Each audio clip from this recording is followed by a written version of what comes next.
Video like जरूर कर लीजिए और ऐसे वीडियो लगातार फ्री में पाने के लिए चैनल को तुरंत सब्सक्राइब कर लीजिए और बेल आइकन को जरूर टैप कर लीजिए ताकि आगे भी सारे वीडियो आपको मिलते रहे। यूट्यूब में फॉलो करते हैं तो प्लीज ये वाला फ्री टेलीग्राम चैनल जरूर ज्वाइन कर लीजिएगा। सारे नोटिफिकेशन सारे अपडेट यहीं पे आते हैं, ध्यान रखिएगा। यूपी के द्वारा ग्राम पंचायत अधिकारियों की जो 1468 पदों पर भर्ती होनी है, मेंस एग्जाम बेसिकली होना है। कट ऑफ वगैरह लिस्ट आ चुकी है।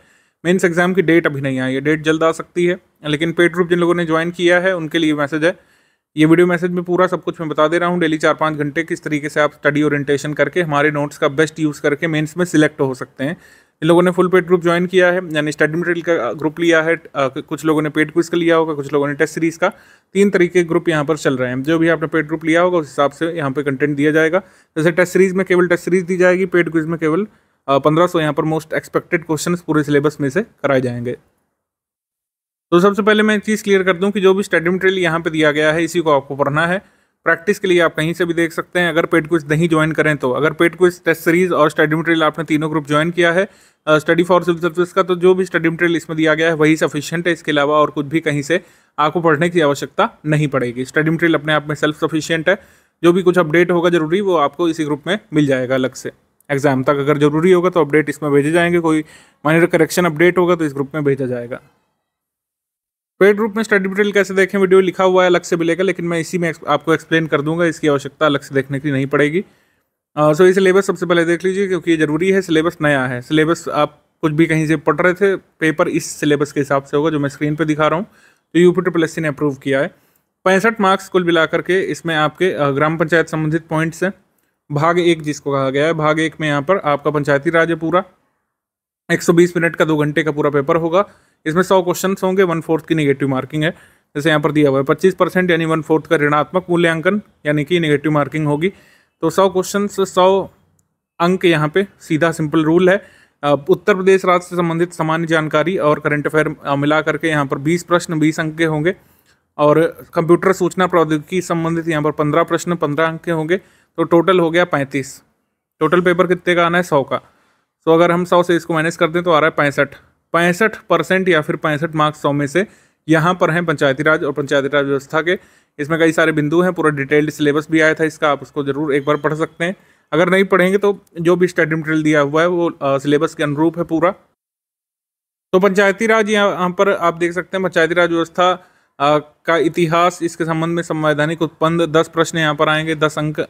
ये यहाँ पे अलग अलग भी लिख दिया है, काफ़ी अच्छी बात है। किस पॉइंट पर कितने क्वेश्चंस बनेंगे ये भी यहाँ पे दे दिया है। पंचायतों का वर्तमान स्वरूप उत्तर प्रदेश के परिप्रेक्ष्य में विशेष यहाँ पे दिया हुआ है। तो यहाँ पर 10 प्रश्न 10 अंक के। इसके बाद पंचायतों के वित्तीय स्रोत और कार्य, ये 10 प्रश्न 10 अंक यहाँ से। पंचायती राज व्यवस्था को सशक्त बनाने के उपाय, 5 प्रश्न 5 अंक। ये इसमें ज़्यादातर अवेयरनेस बेस्ड क्वेश्चन मेरे हिसाब से होंगे, लेकिन हमने जो भी स्टडी मटेरियल दिया है उसको पढ़ करके आप उतनी अवेयरनेस गेन कर लेंगे, क्वेश्चन सही कर ले जाएँ। पंचायती राज व्यवस्था को सशक्त कैसे बना सकते हैं, सभी लोग लगभग जो ग्रामीण परिवेश से जुड़े हैं वो जानते होंगे, लेकिन थोड़ा सा उसको सिस्टमैटिकली हमने अपने नोट्स में कवर कर लिया है। ग्राम विकास योजनाएं और कार्यक्रम हमेशा ही ज़्यादा वेटेज रखता है। तो 20 क्वेश्चन 20 मार्क्स, सबसे बड़ा यही है। इसमें कई सारी योजनाएं जो है उसकी लिस्टिंग दी हुई है आपको, कई सारे तथ्य दिए हुए हैं योजना संबंधित, आप वो तैयार कर लेंगे उतना सफिशियंट होगा। योजना लिखा जरूर है उत्तर प्रदेश के परिप्रेक्ष्य में, लेकिन मैं मान ही नहीं सकता कि भारत के परिप्रेक्ष्य में ग्राम विकास नहीं पूछा जाएगा, उसमें भी पूछा जाएगा। और ऐसा हो सकता है कि ज़्यादा क्वेश्चंस जो है पूरे भारत में ओवरऑल ग्राम विकास योजना संबंधित हो सकते हैं।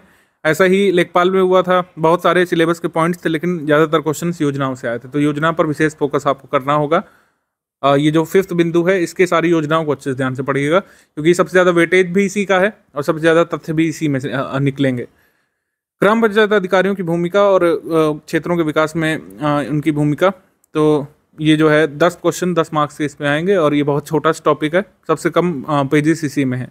कंप्यूटर सूचना प्रौद्योगिकी की अवधारणा और इससे संबंधित समसामयिक प्रौद्योगिकी विकास और नवाचार और ज्ञान पर आधारित प्रश्न होंगे। इसमें सिलेबस अगर आप पढ़ें, ऑफिशियल सिलेबस जब डिटेल में दिया हुआ है तो उसमें AI के बारे में बात करी गई है, मशीन लर्निंग के बारे में बात करी गई है और बिग डेटा के बारे में बात की गई है। जो नए नए टर्म्स जो आजकल न्यूज़ में है, जिसका मोदी जी काफ़ी बार नाम लेते हैं, बिग डेटा हो गया, मशीन लर्निंग हो गई, ठीक है, चैट GPT वगैरह जैसे आजकल चर्चा में है। तो ये क्या है, GPT का फुल फॉर्म क्या है, ये सब जो है आ सकता है आपके एग्जाम में। तो इससे संबंधित नोट्स भी हमने पूरे कंपाइल करा दिए हैं और पेड क्विज में ये जो नए नए टॉपिक्स जो रखे गए हैं, साइबर सिक्योरिटी वगैरह, उससे भी संबंधित प्रश्न कराए जा रहे हैं, ठीक है। तो जो भी कोर्स में दिया गया है वो सफिशिएंट है पूरे सिलेबस को कवर कर ले कुल मिला करके। 13 सितंबर 2013 को जो ऑफिशियल सिलेबस आयोग ने जारी किया यूपीएससी के द्वारा ये आया है, सूचना अलग से आई थी सिलेबस की, तो इसी के अनुसार आपका पेपर होगा।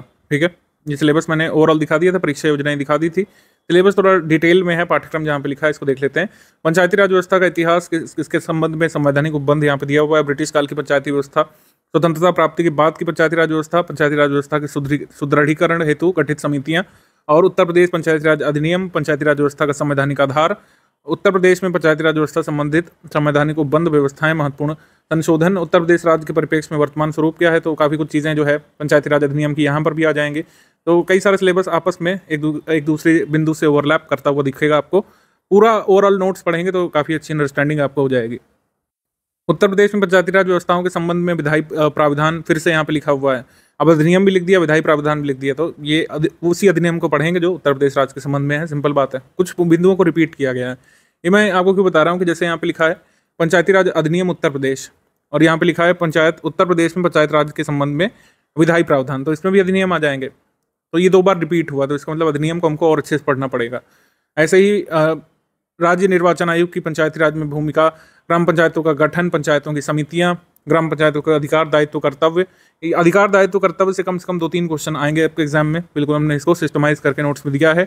पंचायती राज व्यवस्था चुनौतियों और समाधान, इससे संबंधित भी आपके कंसेप्चुअल बेसिस पे कम से कम 2-3 क्वेश्चन आ सकते हैं। वित्तीय स्रोत कार्य योजना से इससे ज़्यादातर तथ्य पूछे जाएंगे, फैक्ट्स वगैरह जो भी ऑथेंटिक ऑफिशियल है वो हमने कंबाइन करके दे दिए हैं।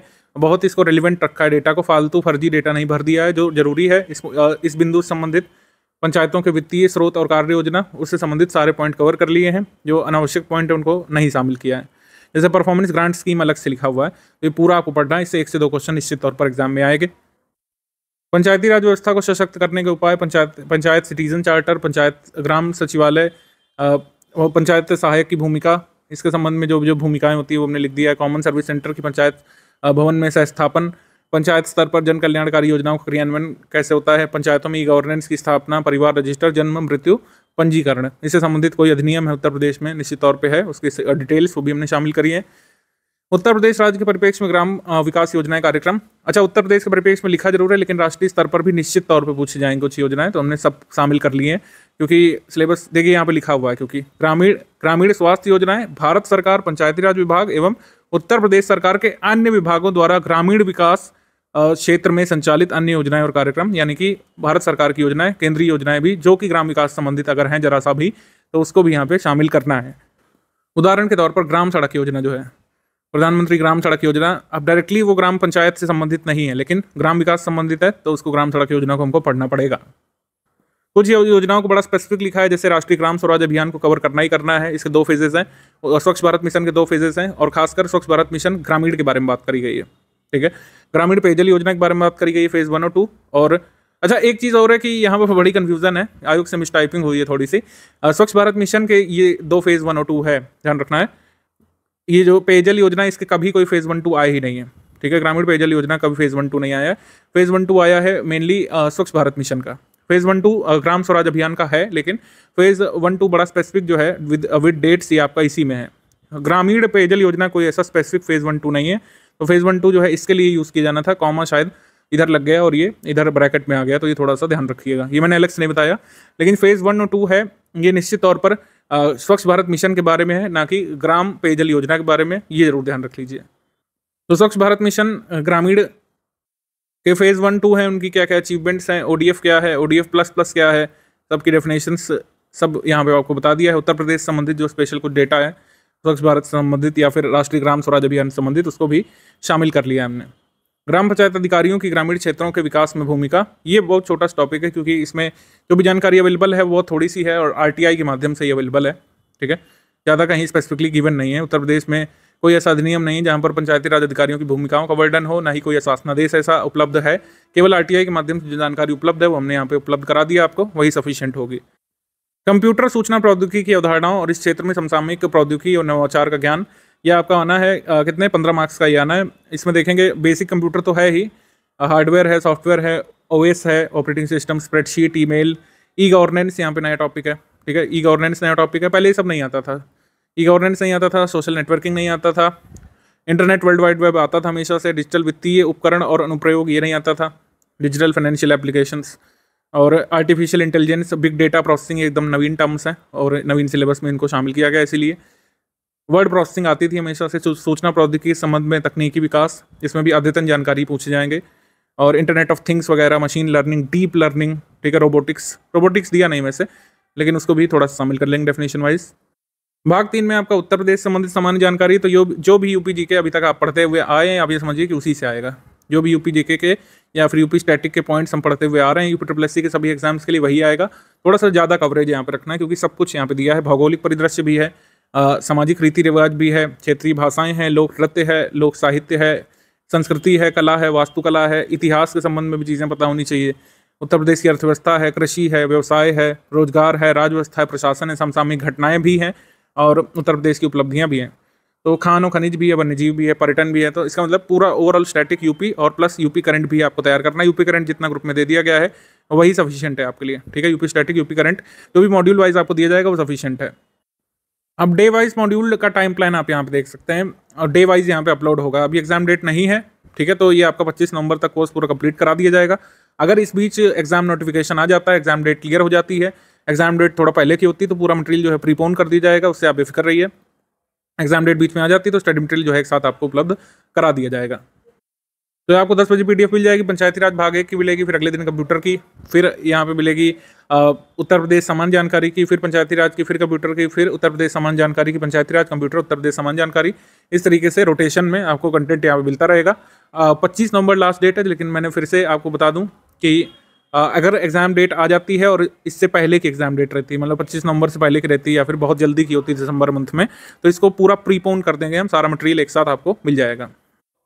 टेस्ट सीरीज का ये टाइम प्लान आप देख सकते हैं, ये आपका 21 जनवरी शुरू करके हम 17 जनवरी को करा रहे हैं। इसमें भी वही है कि अगर एग्जाम डेट आ जाती है तो सारे टेस्ट आपको पहले ही ग्रुप में करा दी जाएंगे। एग्जाम डेट से 10 दिवस पहले तक सब कुछ आपको करा दिया जाएगा, ठीक है। एग्जाम डेट से 10 दिवस पहले सारा कंटेंट मिल जाएगा, टेस्ट सीरीज भी मिल जाएगी, पेड क्विज भी हम लोग जल्दी कराने की कोशिश करेंगे। तो इस तरीके से पूरा आपका है, बहुत ज़्यादा इसको कॉम्प्लिकेट नहीं करना है, बेसिक रखिए। जो भी स्टडी मटेरियल दिया है उसको डेली आप स्टडी करिए। डेली 3 घंटे आपके स्टडी में जाने चाहिए और 1 घंटा आपको प्रैक्टिस में जाना चाहिए। प्रैक्टिस में 1 घंटा वैसे नहीं लगेगा क्योंकि क्वेश्चंस कम है, तो स्टडी में अपना टाइम बढ़ा सकते हैं। लगने को इजी लग रहा होगा, लेकिन कई सारे बिंदु हैं। यूपी ट्रिपल एससी पेपर आपको पता है कैसा आता है, 1/4 की नेगेटिव मार्किंग भी है इसमें। तो आपको इसमें देखना है कि मैक्सिमम अंक आपको स्कोर करना है। सिलेबस नया जरूर है तो सभी के लिए मतलब मौका है, कट ऑफ बहुत ज़्यादा नहीं जा सकता है, लेकिन आपको जो है आगे रहना है। जो भी हमने पंचायती राज, जो कि बहुत बड़ा पोर्शन है, 1/3 तो पंचायती राज है लगभग, जो है 65 मार्क्स का, तो इस पर बहुत फोकस करना है। इसके सारे बिंदु तैयार कर लीजिएगा। सबसे कठिन यही लोगों को लगने वाला है। इसमें अगर आप आगे रहे, हमारे स्टडी मटेरियल को पढ़ करके, हमारी टेस्ट सीरीज सॉल्व करके, हमारी पेड क्विज लगा करके, निश्चित तौर पर आप दूसरों से अच्छे मार्क्स स्कोर करेंगे जो हमारा स्टडी मटेरियल नहीं पढ़े होंगे, ठीक है। तो पंचायती राज का आपको पूरा इसमें अच्छे से स्कोर करना है, 65 में से जितने अधिकतम आप ला पाएं। फिर कंप्यूटर, क्योंकि कंप्यूटर का भी सिलेबस वही वाला फॉलो होगा जैसे आपका जूनियर स्टैंड में हुआ था। जूनियर स्टैंड में आपके ये वाले पॉइंट थे, डीप लर्निंग वगैरह के, साइबर सुरक्षा के और मशीन लर्निंग के, AI के। तो ये इस पर भी आपको अच्छा स्कोर यहाँ पे करना है। ऑप्टिमम स्कोर कितना होगा ये अभी नहीं बताया जा सकता, बिना पेपर देखे ये सब कुछ नहीं प्रेडिक्ट किया जा सकता है। और पंचायती राज अभी तक यूपी ट्रिपल एससी में किसी भी एग्जाम में आया नहीं है, तो क्वेश्चंस की प्रकृति कैसी होगी ये भी प्रेडिक्ट नहीं किया जा सकता है। तो इस तरीके से आपको मैक्सिमम प्रयास करने की कोशिश करनी है। मैक्सिमम जो क्वेश्चंस हमने आपको मतलब कराए जाएंगे पेड क्विज में, टेस्ट सीरीज में, और मैक्सिमम स्टडी इसमें करिए, मैक्सिमम चीज़ों को रिवाइज करने की कोशिश करिए। बहुत बड़ा नहीं है, कंप्यूटर के नोट्स भी बहुत शॉर्ट में है, जो भी नए पॉइंट्स आए हैं उसको हमने शॉर्ट में समराइज करने की कोशिश की है। पंचायती राज 65 मार्क्स का है, बहुत कम नंबर ऑफ पेजेस में है। स्टडी मटेरियल को 3-4 बार पढ़ा जा सकता है एग्जाम से पहले, ऐसा आप करिए, निश्चित तौर पर आपको लाभ मिलेगा। यूपी ट्रिपल एससी एग्जाम को क्लियर करने का सिंपल फंडा आपको भी पता है, मुझे भी पता है, ठीक है, लेकिन इसको एग्जीक्यूट बस करना है। यूपी ट्रिपल एससी अपने सारे एग्जाम जो है आजकल एक ही जैसे करा रहा है, सिलेबस अलग अलग हो जाता है, क्वेश्चन पूछने जाने का तरीका एक ही जैसा है, पूरे सिलेबस को उठाया जाता है, उसके कंटेंट में से फैक्ट्स पूछे जाते हैं। फैक्ट्स जो है विभिन्न तरीके के क्वेश्चन बनाए जाते हैं, कुछ वन लाइन टाइप के बनाए जाते हैं, ठीक है, कुछ मैचिंग टाइप क्वेश्चंस बनाए जाते हैं, मल्टीपल टाइप स्टेटमेंट वाले अभी नहीं आ रहे हैं क्वेश्चंस, लेकिन कई सारे लेंदी टाइप के क्वेश्चंस आजकल यूपी ट्रिपल एससी बनाने की कोशिश कर रहा है, ठीक है।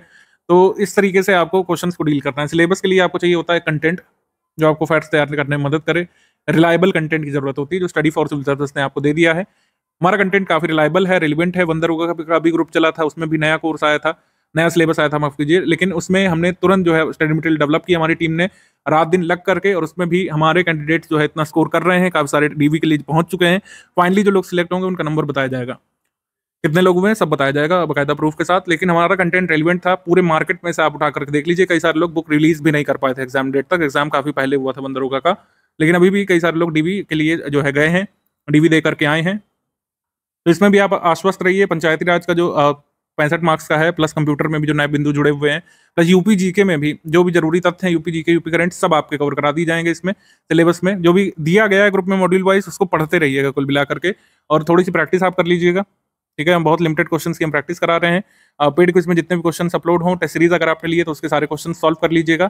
इस तरीके से आप इतना सफिशिएंट तैयार कर लेंगे कि आप जो है डीवी के लिए या फिर फाइनली सिलेक्ट होने के लिए जितना जरूरी है क्वेश्चन वो एग्जाम में अटेम्प्ट कर सकते हैं, ठीक है।